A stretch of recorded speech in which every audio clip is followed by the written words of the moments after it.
I just tried to look for a different path all the time. And I think that like one thing that I did have was that I have this obsession with cookbooks, you know. I've learned to cook from cookbooks. I haven't learned to cook from chefs. This is the Deep in the Weeds podcast. I'm Anthony Huckstep. The path to success is different for every person. The road we travel has turns, dips and bends to test our resolve and nurture our development. And especially when it comes to hospitality, the path many take to their full-time career has many forks in the road. Luke Wakefield is the head chef of Balthazar in Perth, Western Australia. Luke, how are you going? Well, thank you. Thanks for having me.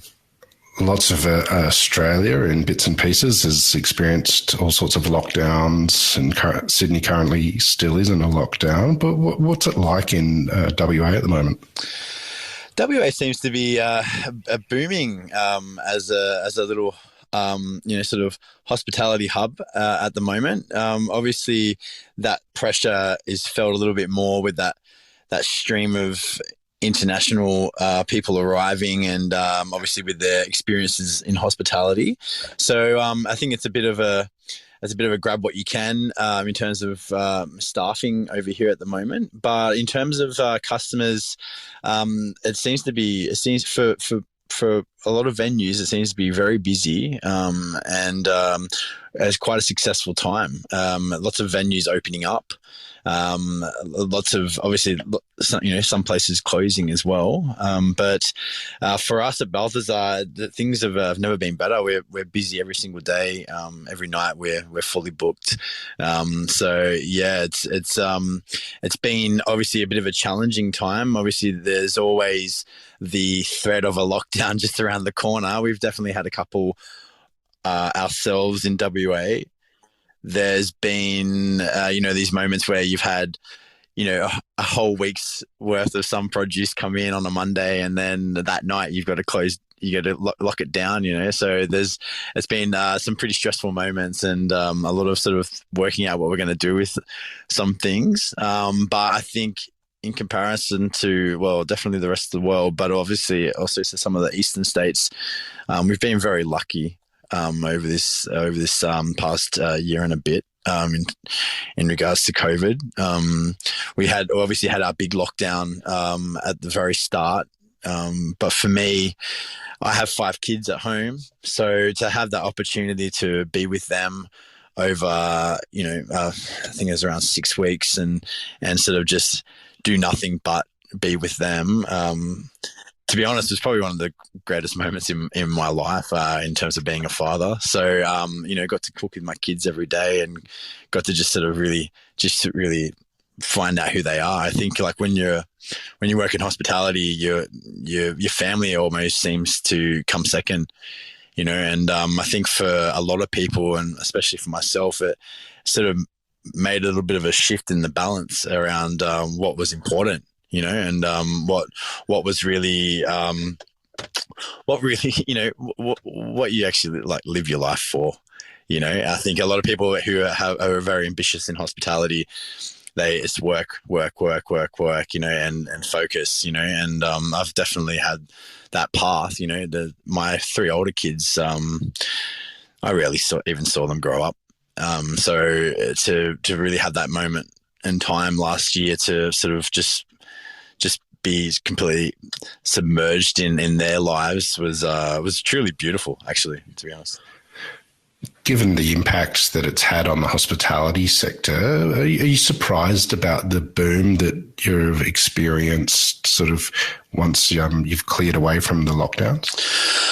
Well, this has obviously been a bit of a topic of conversation amongst a lot of people, especially over here, around why is it like this? But I mean, the only conclusion that we can come to is that a lot of people are usually saving their money to go overseas, and people just want to have fun. People just want to be stimulated on their weekends and their time off, and I think being able to go out and dine and have a great meal and sort of try some nice wines and sort of go out in town is probably the next best thing. I think in the Margaret River region and Denmark and things like that down south, they're seeing a massive boom in trade, purely because people want to sort of get down there because like they can't go anywhere else, or they're maybe they're a little bit more reluctant to book flights over east and things like that, just purely because they just don't know when there's going to be a lockdown or things like that. So,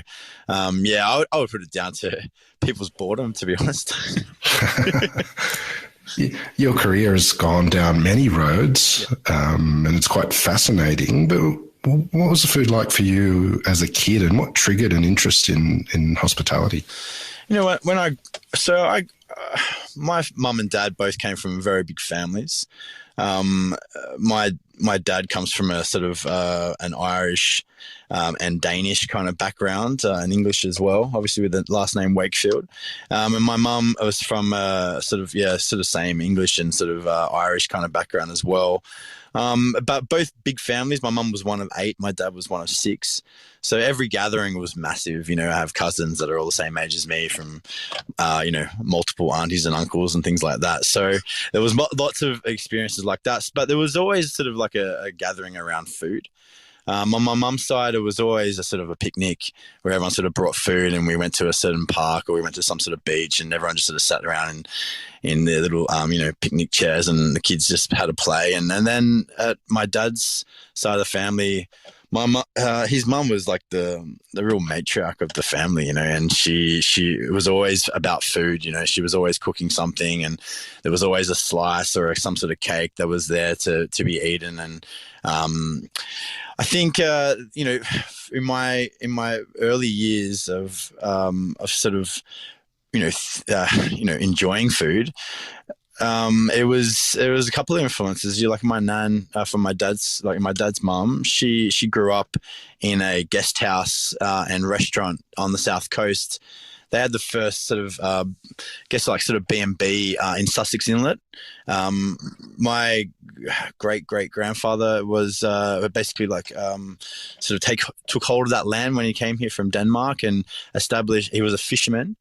Brought his brothers over here, and they opened up a guest house called Christian's Mindy, or Mind, which was basically in memory of Christian, who was one of the brothers who actually died at sea after swimming. Well, he died from hypothermia after swimming back after his ship turned over, and he's buried down there. And then they opened up across the canal, or the inlet. They opened up another place which was called Homedale, and this was basically like a little restaurant which was down there and serving sort of German, Danish kind of food. And my grandmother kind of had this sort of this drive to cook and to sort of nurture and provide, her family with sort of lots of food, and when my grandmother died of bowel cancer in 2001, she was only a couple of years short of seeing me actually start my career as a chef. But she kind of always felt it was really necessary to kind of hold on to her passion for food. And it was only a couple of years ago when my grandfather died that I actually came across. Everyone was going through all of the things that were there, and my nan had actually written like 3 or 4 books of her own recipes, all written in hand, of things that she'd got out of Country Women's Association books. Wow. But also like recipes from her mother, and little clips of things that she'd cut out of magazines and things like that. But what we found in there was that we found these little pockets of memories for my dad in terms of the little things that he would eat when he was growing up as a kid, And what was really amazing about that was just be able to find these certain things and talk about that with Dad, and he'd be like, "Oh wow, I remember this, this passion fruit slice," or it would have been, maybe it was this ginger cake or something like that. And to be able to make that and eat that, and during lockdown last year, I did a lot of this sort of looking through this book and seeing some of these things. And I didn't realize, but my grandmother was obsessed. She was obsessed with like, she wrote down like 8 different recipes for how to make ice cream at home without an ice cream maker, like in different kind of ways. And I was like, shit, like I didn't even think that this was a part of like who I am. But what I come to realize was that actually, like, I had a history in my family around like, the love of food, But then also for me, I didn't always want to be a chef. At one point I always wanted to be a vet. I always loved animals. But I didn't. I really struggled at school. School was kind of difficult for me. I was a little bit of a fat kid. I used to get teased all the time and things like that. I always loved eating, I had the brains to do what I wanted to do, but I just didn't have the drive. And I thought, when I got to year 11, I don't want to have to go home and have to put my head in books as well as have my head in books when I'm at school, But I guess like for me on my mother's side, like my grandfather, funnily enough, always seemed to be cooking when I was around him. He died when I was 8 from lung cancer. He was a brickie his whole life. He had 8 kids. He obviously worked his ass off 7 days a week. Had a history of drinking as when he was younger, when my mum was sort of growing up. But by the time I'd come onto the scene as a young kid, he just sort of stopped all that shit, and he was kind of in this part of his life where he was trying to do all the right things, and trying to pay it back, I guess. So he was always the one that would be cooking food at night time and things like that. And it was nothing ever special, but it was like, maybe it was salmon rissoles or my favorite thing, and even now, shepherd's pie. It was always something that he'd be cooking, and it was always so simple, right? And but it made me believe that there was nothing wrong as a man to cook. And because I think, when you grow up in my parents' generation, where there's that typical stigma of, the woman stays at home and cooks and cleans and looks after the kids, and the man goes to work. It was not considered a good thing, or not considered the normal passage for a man to cook at home and things like that. So I think I took a little bit of that with me as a confidence that there was sort of nothing wrong with that, In fact, like as I've got older now, I've come to realize that there's actually there's a lot of things that we've lost as a society with, the change in how the family dynamics work. And don't get me wrong, I very much welcome, women being in the workplace. And I think it's an amazing thing to see, like, more and more women working in kitchens and women becoming, executives of business and things like that. But from a food perspective, what I think is really a shame is that we've lost this kind of passing on from generation to generation, that ability to cook and that ability to make things with fuck all. You know what I mean? Like go down to the butcher shop, go to your kids, go down to the butcher shop, go and get some, some lamb's liver, and go and get some of, go and get some tripe, because we've got no money, but I know how to make something that we're all going to enjoy to eat, and I think like there's an aspect of that, of our culture that we've lost, because there was always this line of passing on from family, from generation to generation, to whoever was cooking, that this was that's what you needed to know in order to be able to not spend a shitload of money on food. Because and I guess like for me, as I was growing up, in my family, we didn't have a lot of money when I was growing up. My dad was a industrial chemist by trade, and he was sort of, they had kids when they were quite young.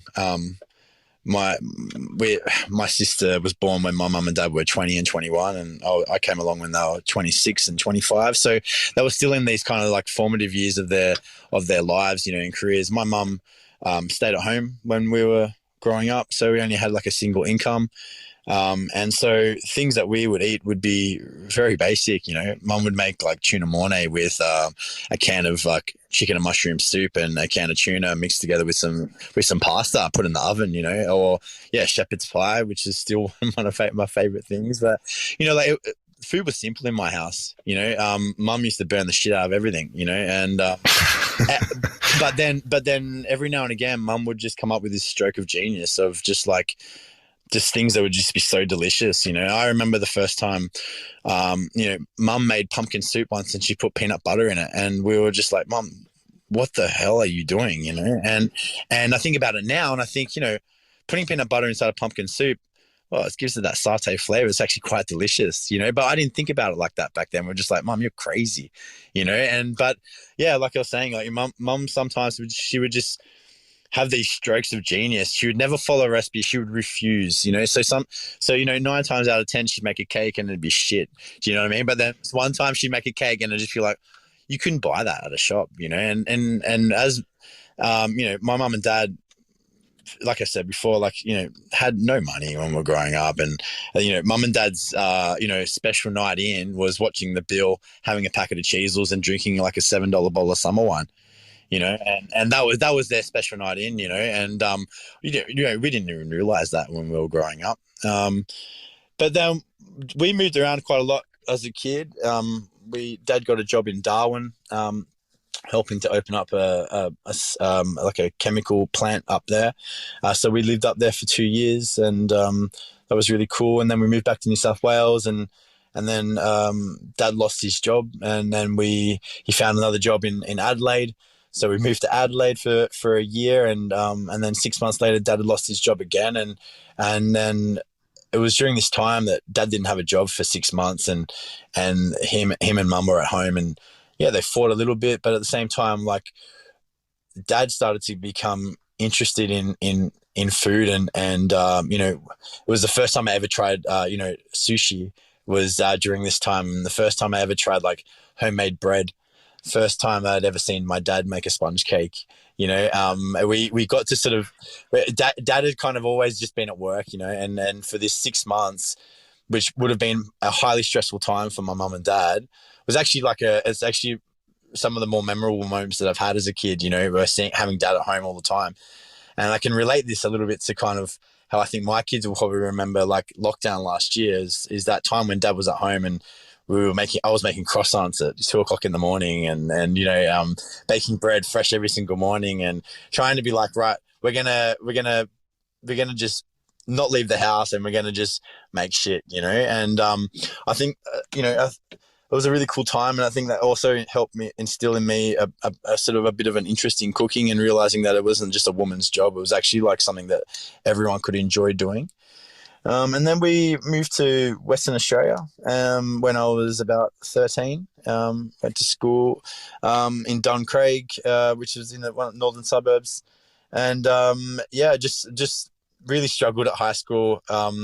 Really sort of found it hard to kind of try and see what was important. I think when you grow up I think all kids see this, but there's a hierarchy in high schools where you have the popular kids and the not so popular kids, and the ones in between trying to fit in. And I was definitely one of those ones that tried to fit in. So I think like I did I think I just enjoyed eating. I think I just got home and was just just like to just eat food and things like that. And I got to a point where when I was in year 11, I had got pretty shit report cards all the time, and then had a report card come in, and my home economics teacher had requested an interview, and Mum was like, "Oh, what have you done now?" And I was like, "Shit, I don't know." So like they went in, and my teacher at the time, her name was Rosemary Waddell. She sat down with my mum and dad and said, "Look, like Luke, I wouldn't recommend that Luke do anything else with his career path apart from cooking." She said, I have a person who is a member of a private gentleman's club in the city who I can pass on his details to the kitchen in there, and we could potentially get him an opportunity to do an apprenticeship in there. So the next week I was there with my mum at 15 years old, sitting inside a private gentleman's club in the corridor. And this 30-something-year-old English man with these big long lamb chop sideburns and with a bald head and with a chef's jacket on came in, and he was completely scary. And they took me upstairs and to meet the general manager, and I sat down, and they said, "We're gonna offer you an apprenticeship, and we're gonna we're going to try and craft you to be the best that you possibly can be. And you start next week. and so I just did, and I'm forever grateful for what she did for me. I don't know where she is. I don't know what she's doing now. I'm sure she's retired now because she was pretty old back then. But I'd always love to sort of thank her, but I haven't had the opportunity to. But I started my career inside this private gentleman's club in the city, and these guys were hardcore old school chefs. They had both the sous chef and the head chef. They had both worked in really amazing kitchens for really amazing chefs. The head chef had been the sous chef at the Loose Box at the time. Who the owner was Alain Fabreg, who is probably the only Australian French chef that has a MOF awarded to him. And this guy was hardcore, and so I learned how to turn carrots, I learned how to turn potatoes, I learned how to do things the proper way and the traditional way, and we did buffets with ice sculptures, and we did we peeled the ends of asparagus and things like this, and we made rounds of sandwiches with the little ends cut off the sides so that the guests could enjoy them in the private snooker room and all these kind of things like that. And it was just a completely different world. But I went from being sort of like a kid at school to then being completely surrounded by these men, basically, and with everything, with the kind of like hard knock approach that 30 something men have, and which is what I am now, and you just go from from zero to full throttle, like in terms of just being raised, and then becoming into an adult, and it was pretty tough, and it was pretty full on, and there was many times during that first year that I really thought about quitting, and there was lots of times where I really would go home and I would just cry, and but my mum and dad were just rocks for me, and they just they supported me. I remember every night that I would work the night shift at this club, the chef would leave and I'd be left to clean the floors and to wash all the dishes. And my mum and dad would drive down 20 minutes from Don Craig to the city, and they would wait in the car outside to pick me up, to the point where some nights I was there till midnight. And I remember a couple of nights, my mum hearing the doorbell and just be like, oh my God, who's this? It's 10:30 at night. Going there with my mum, she's like, oh, do you want a hand? Do you want a hand, Luke? And I'm like, Mum, go back to the car. Can you go away, please? But I didn't really appreciate it back then, that the commitment that they had put into helping me maintain my path, and then to show my appreciation even more, it was probably about a year later that I decided that actually I want to go and move over to New South Wales, and my grandmother had died already, a couple of years later, and I really felt like I wanted to spend some time with my grandfather, and wanted to sort of spend some time with my cousins that I had in New South Wales. So I actually went and moved over to New South Wales and went and lived with my grandfather. And it was just me and him, and every day he'd drive me 15 minutes out to just in between Berry and Nowra, and I was in this little restaurant that was part of a B&B called Woodbine private hotel, and the chef at the time who gave me the job was Daryl Potter, and he had restaurants up in Sydney, up in Potts Point. And he'd moved down at the start of the family, and he had a place called Riverdeli, which was in Nowra, and he'd had the opportunity to open up this restaurant, and it was basically just me and him in the kitchen. As when on busy nights we'd have another chef that came from Riverdeli that come and help us, and it was just me and him, and we made everything bloody from scratch, and we made it every single day fresh. We didn't even have a freezer, and this guy was proper hardcore, and he probably instilled in me this ethic, which is probably has been amazing for me in my career, but has also been a self-punishment. He would get up at 4 a.m. every morning. He would do his books.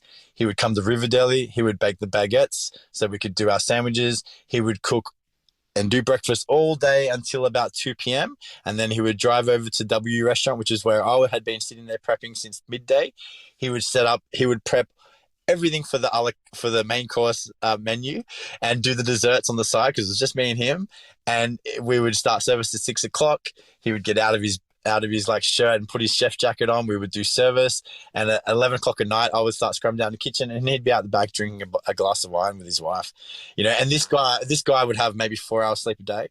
This guy was he was such a good chef. I have like such a massive respect for this guy. This episode is proudly supported by Montague, handpicked for you. The things that we're really looking for in plums, first of all, they've got to be sweet. We're really looking for a full flavour explosion in our plums. Red flesh is critically important to us, higher in antioxidants, so all that good stuff. And then we're also looking at a slightly firmer texture. So there's almost a little crunch. That's the real driver for us. For more information, go to montague.com.au. Your career is marked by lots of travel and lots of different experiences, from private catamarans to gentlemen's clubs to all sorts of things. What sort of sparked all of the travelling and such a diverse range of chefing opportunities? I think when I was younger, I think I was too scared to work in amazing restaurants. Hey, I think like from my first year when I worked with those two chefs, I basically tried every single day to do whatever I could to avoid getting yelled at. And I think that like that made me a good chef, because I would obsess over it. If someone said don't do that, it would be my goal in life for that day to just not do that. Do you know what I mean? And it just made me. I was obsessed with not being yelled at. I was so afraid of it. I had so many opportunities when I was younger to like go and work with really amazing chefs and I don't know. It's a really good question, man. But I just tried to look for a different path all the time. And I think that like one thing that I did have was that I have this obsession with cookbooks, and I think that like I've learned to cook from cookbooks. I haven't learned to cook from chefs. I've learned how to work in a kitchen from chefs, and I've learned how to work hard, and I've learned how to handle the hours and to, do all the crazy things that chefs do. But I think in terms of like how to cook and how to do things, probably the real turning point in my career came from when I finished my apprenticeship and I got offered a job working up in the Kimberley. Funnily enough, I was actually working in a private mental hospital at the time, and a chef, as a temp chef, basically.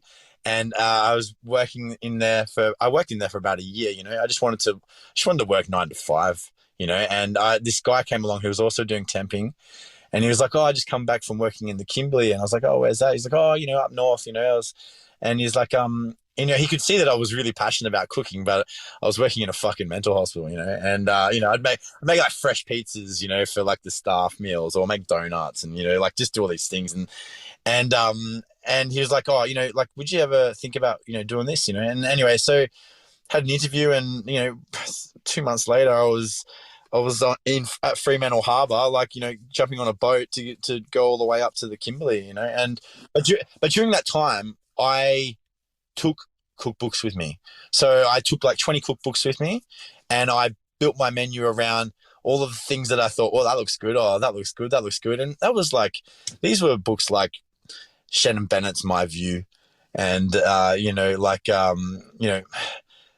Escoffier's like cookbook, and I would just be like, I'm going to do this. I'm going to do that. I'm going to do this. And I would get up at 5 a.m. every morning on that boat, and I would be in bed by maybe 11:30 midnight. And from the waking hour, I was making breakfast, morning tea, lunch, afternoon tea, canapes, dinner, dessert, wash up, go to bed. But I would cook things from all of these amazing books, and I wouldn't skip anything. So if I needed to make a stock 4 days beforehand, I would do it. And I think during that time, over those 2 years, I just turned into who I am. You know what I mean? I was on a boat by myself. I just come out of a relationship for 5 years. I had a lot of reflecting time. I'd done a lot of partying with my friends, and I just kind of went cold turkey on life. And I just focused on cooking. And that was all I did. For the first year that I was up in the Kimberley, I didn't even get off the boat. I just I got off the boat to stop working and to go up to Broome and have that night off. But I never got off the boat to go and experience this up in the Kimberley. I never got off the boat to go and experience that up in the Kimberley. I was just inside that galley, just cooking stuff. And we had amazing guests on there. Like, it was $15,000 for 2 weeks per person to be on that boat.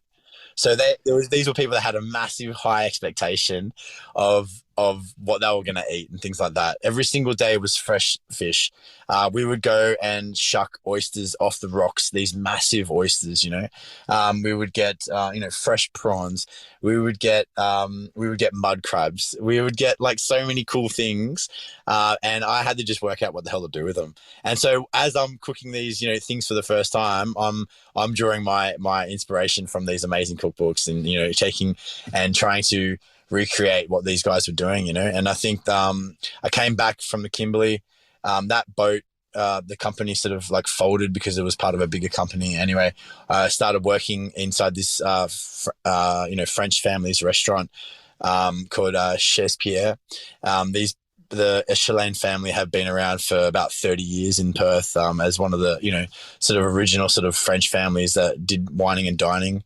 I was working for these guys, and they were members of the Chaîne de Rôtissier, and which is a private sort of cooking,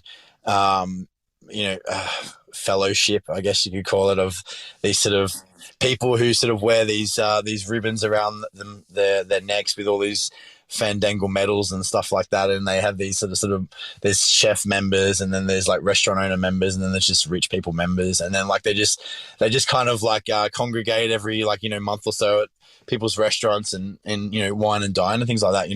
Anyway, they were holding this like young chefs competition, and Pierre, who's the owner, came in one morning and sort of said, "Oh, any of you guys like be interested in doing like a cooking competition?" And it was myself and this other chef at the time, and I was like, "Oh yeah, cool, I'll do it," And I was like, didn't really think much of it, And we had to go down to this TAFE in Fremantle and do this competition, and all of the sort of all the big dogs in Perth kind of had their little chefs like there to kind of represent, And I just fucking smashed them all, And I didn't even really like think much of it, But I had just sort of played this game of makeithappen.com, like up in the Kimberley, like we never could afford a regulator.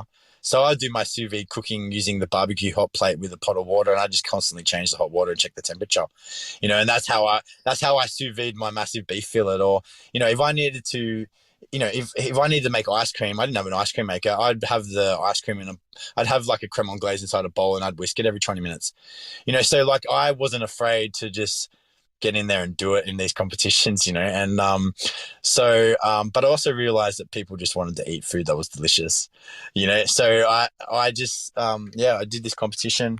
I won. They flew me to Queensland. I represented like WA, and I won this one as well. And around that time, I met my wife that year, and we had a kid. We got pregnant like probably within 3 months of us knowing each other, and so we had a kid on the way. I was 23, she was 19, and the day before I flew to Finland to represent Australia, my son Olin was born.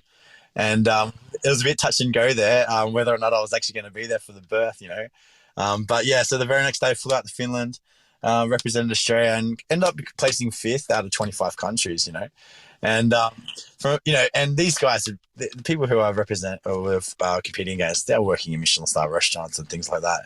But I just had a drive in me, and came back and did some time working for Steve Scafidi, who's a bit of a veteran in the hospitality industry over here. He's now currently the general manager of the Como Treasury Building, and helped him sort of be part of his kitchen at Sentinel Bar and Grill when that first opened, and then after that time, I saw online that Daryl, like the guy who I did my apprenticeship with, had actually finished up and closed or sold his Riverdeli store in Nowra, and I sent him a little email just sort of saying, look, I have a lot of really fond memories around that moment in my career, and I just wanted to thank you and tell you that how special that was, and he ended up replying back and saying, "Oh, look, actually, I'm actually going down to Victoria to to become general manager of this private houseboat club, which is in Victoria, and I'm going to be looking for a head chef, and just wondering what you're up to, and whether you're at a point in your career where you want to be a head chef, And I think if there was a moment where if there was ever a moment where I could learn how to be a head chef properly, it was probably with this guy, And so, at the time, my wife was 6 weeks away from having our second kid, and I was like, "Fuck it, let's go." And so we moved to Lake Eildon, which is 3 hours north of Melbourne, and they put us up in a little tiny house, which was probably been around for about probably at least 60 years. I think it was one of the harbour masters' old houses originally. This old derelict house overlooking the whole of Lake Eildon, sort of like a 180-degree view of the lake, and we lived there for 3 years. I basically learnt from him how to run a kitchen, because I think when you go from being a chef to being a head chef, you start your apprenticeship all over again. In my opinion, you have to learn how to do everything. It's not just about you have to develop the maturity of realizing that it's not just about what you want to cook. It's actually about what's going to make money. It's actually about what people want to cook. What people want to eat. It's also about managing a team. It's also about managing problems and things like that. So, I spent 3 years working with him and doing amazing food there. When I was young, I was super keen to prove myself. Probably not in the most realistic platform to kind of like prove yourself, but being a club in Victoria, whereas it's very much like a Parmigiana kind of like town. We have extremely rich people from the eastern suburbs of Victoria. This is their playground. So they would come up on the weekend, they'd want to eat a chicken Parmigiana, but at the same time, they'd want to have something special to eat as well. So I'd be doing things like, a whole fish cooked in the style of pork Bocuses, like in a pastry scales that I'd fill with like a scallop and prawn mousse that would be like baked in the oven to order, that 4 people would be sharing, served next to 2 people who were having a fucking Parmigiana and one guy having a steak. You know what I mean? So I was just crazy, I didn't get it, I was so stubborn to wanting to do good food and prove myself that I had a certain standard, that I just worked my ass off. I wouldn't care if I had to work all the way through the night. There'd be many days where I'd start work on Thursday, work through the night till Friday morning, keep working, work through Friday night, just work through to Saturday morning, and wouldn't go home until Saturday night. Like I just wouldn't go home. I'll just keep working, just prepping for this function, prepping for that function, because I wanted to prove to the general manager, Daryl, like who'd raised me in terms of my opinion in being a chef, that I was equally just as good as he was, if not better, And so after 3 years, actually we left on really bad terms, and because I got to a point where I felt disgruntled and things like that. Much of the lessons that I try to teach a lot of people now who are starting up as head chefs, it's just like, take it easy, do things simple, because what's going to happen is you're going to work your ass off and no one's going to thank you, and then you're going to hate it, and then you're going to leave. And your integrity as a head chef is so important for your reputation, because if you leave after 3 months, you're fuck all. You know what I mean? You may as well have not even written in there that you did that job, So, after 3 years, I had enough. I had a couple of options, people offering me jobs, but there was a guy in just on the outskirts of Geelong in Freshwater Creek called Robert Pascoe. Now he owns a business called Closed Loop. And this is like a repackaging and recycling and sort of minimizing waste company of all things. Anyway, he had purchased a farm in Freshwater Creek, and he wanted to basically show people where food came from. And so he wanted to he put veggie gardens in. He built this amazing building using only recycled materials. He'd had Joost Bakker, I think they're pretty good friends. They had him sort of come and sort of help advise as to how they were going to put it all together and use these bits and use these bobs. And after about 3 months of it had already been opening, I came and became head chef there, and we had a pretty cool year and a half of sort of. I lived on his farm, which was about 15 minutes drive away, which had its own pine plantation on there, where there would be slipperjack mushrooms and pine mushrooms growing in winter, and we would only use produce which was from that suburb, or if not, like on the outskirts suburbs, and got to sort of really experience the true nature of sort of local produce, and sort of just became obsessed with it, and just really sort of just dived straight into it, and sort of started to learn about how to grow my own things, and how to just sort of minimize waste, and use things that wouldn't necessarily would have gone in the bin once upon a time, and this was a really amazing time. But I started to grow a little bit sort of tired of sort of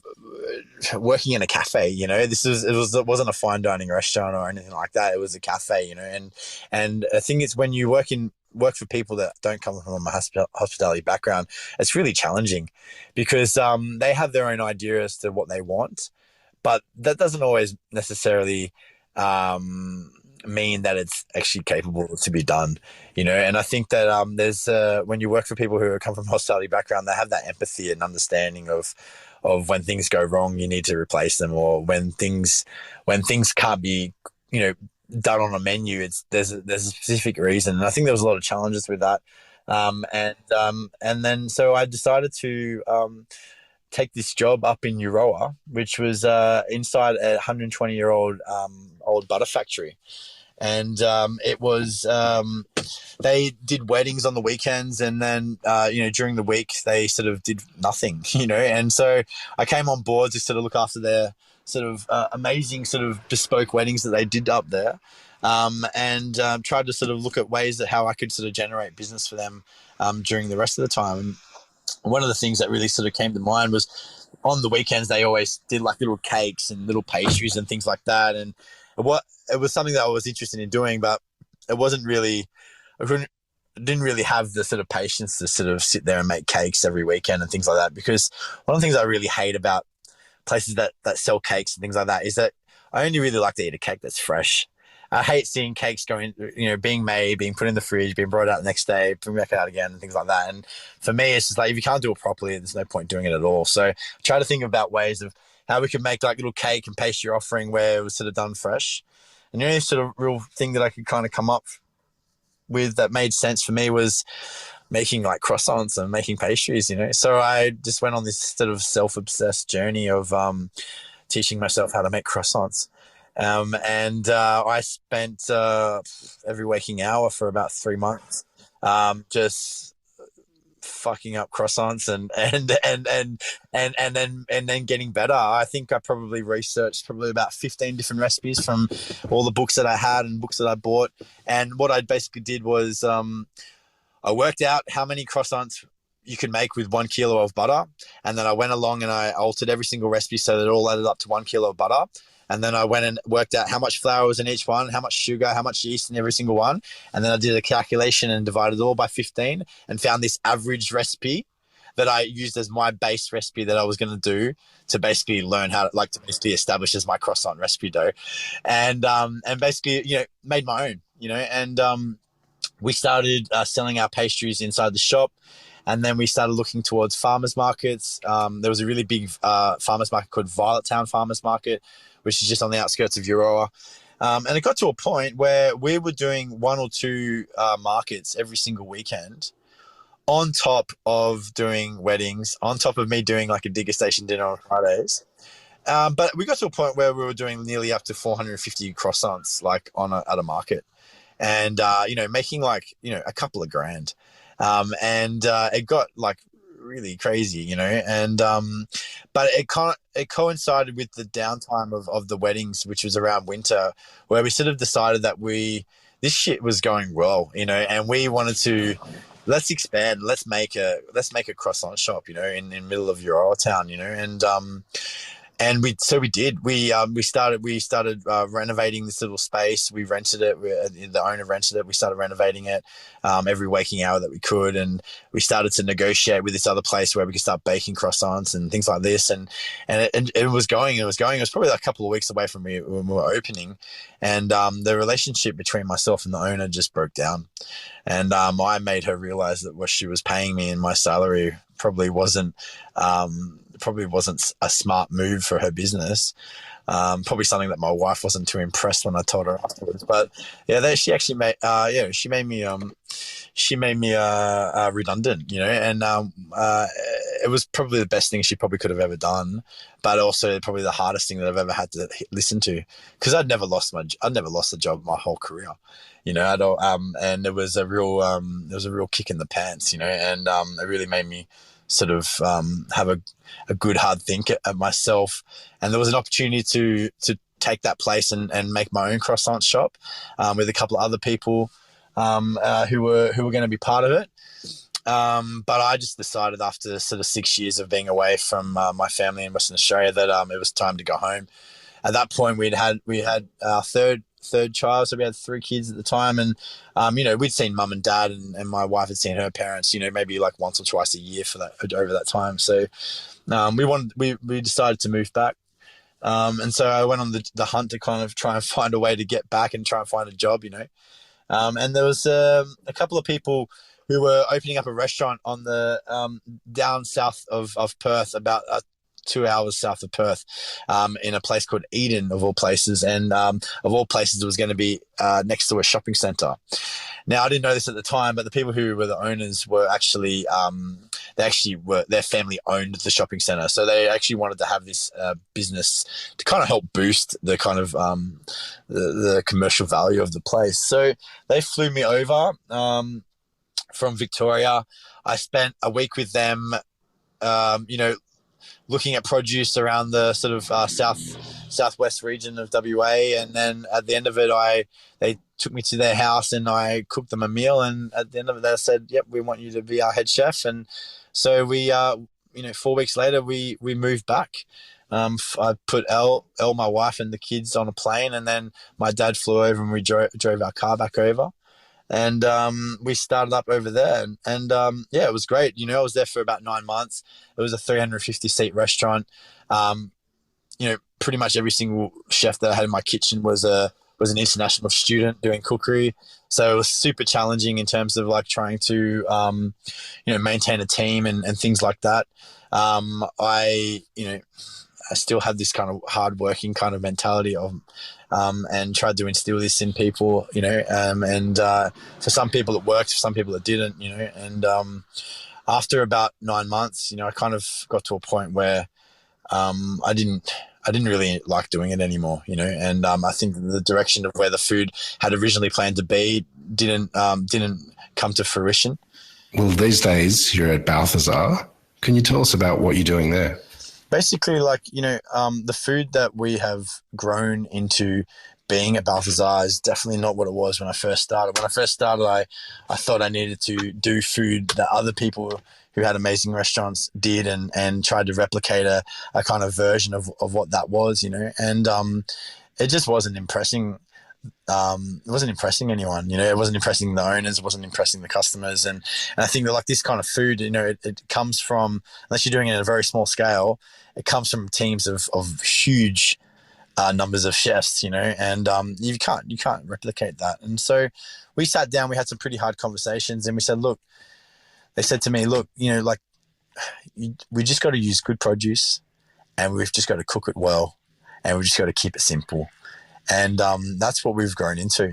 We've grown into a space where my obsession is not about, how much tricked up shit can I put on the plate, but it's about like, I'm going to take this piece of meat and I'm going to cook it in a certain way, and we're going to rest it in a certain way, and we're going to serve it with some things that are familiar to people, that have been executed extremely well, and that it's incredibly delicious, and that it can be served probably within 6 minutes of it coming on order, and that's it. And we've gone from being a restaurant where on Monday nights we would do like maybe 25 to 30 people, to where we do like some nights on Monday nights 90 to 100 covers a night. And that's pretty much consistent. On Tuesday, Wednesday, Thursday, we'll do minimum 70 covers. This is a 60-seat restaurant, by the way. And on Friday and Saturday nights, we can do up to 140 people. Well, what's a dish that you can tell us about that exemplifies what you're cooking at the moment? So we're doing at the moment a caramelized onion tart, where we make our pâte brisée every single day, and we roll the tarts out and we bake them fresh just before service every day. We fill them with a caramelized onion that we cook for about 6 to 7 hours, not by caramelizing the onions initially, but we actually cook them in water until all of the natural sugars come out of the onions, and you're cooking them inside this syrup that's been bait about from the sugar that's inside the onion naturally, until it gets to that point where it starts to catch. We finish it with sherry vinegar, and that goes in the bottom of the tart. We fill that with a custard, which is made from aged cheddar, and then once that goes into the oven and warms through, we have basically deep fried at about 140 degrees in olive oil some walnuts until they're really fragrant. We let them cool down. We just grate amount of that on top of the tarts, and then we just put freshly cut chives on top, and that's the dish. My mum makes these days. My mum and dad, going back to my simple upbringing, my mum and dad have become proper gourmands. Like in this time, they've gone from drinking summer wine to drinking really nice wine with wine fridges in their houses. But my mum and dad, they make their own cheeses now. My mum makes her own nut oils now. Using a nut press in her house. And we use probably about 3 or 4 different nut oils on our menu. She makes nut milks for us. We use like the nut butters in certain things. But yeah, we have this little walnut oil dressing that's around the tart. We do a little another entree, which is a Girello tartare. So not a normal cut of meat to use for a beef tartare. We use the Girello, so it's quite firm. We cut it up into quite thick cubes of meat. We dress that with katsuobushi, and we put some chives and some crispy capers inside that. And we serve that on a cauliflower puree, and we pipe a vitello tonnato sauce with that as well. So you have kind of like vitello tonnato kind of like a style, but done like raw.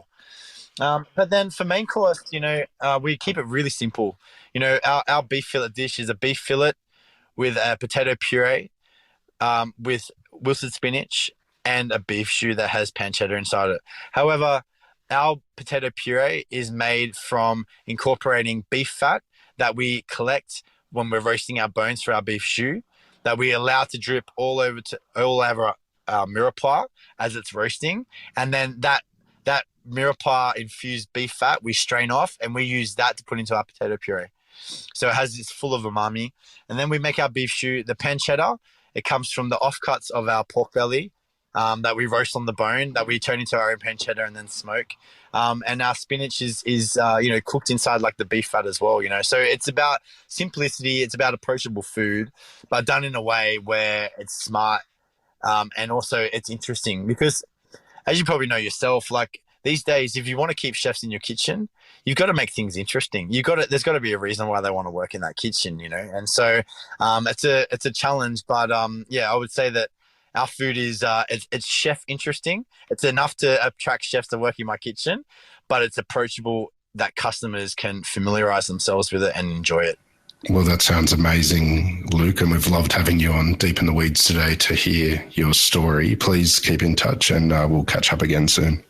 Thanks for your time. Take care. Bye. This is the Deep in the Weeds podcast. I'm Anthony Huckstep. Stay tuned as we take a deep dive into the lives of the incredible people who ply their trade in the food and hospitality sector. Special thanks to executive producer Rob Locke for making this all happen. Follow us on Instagram at Deep in the Weeds Podcast, or email us at podcast@deepintheweeds.com.au. Stay safe and be well.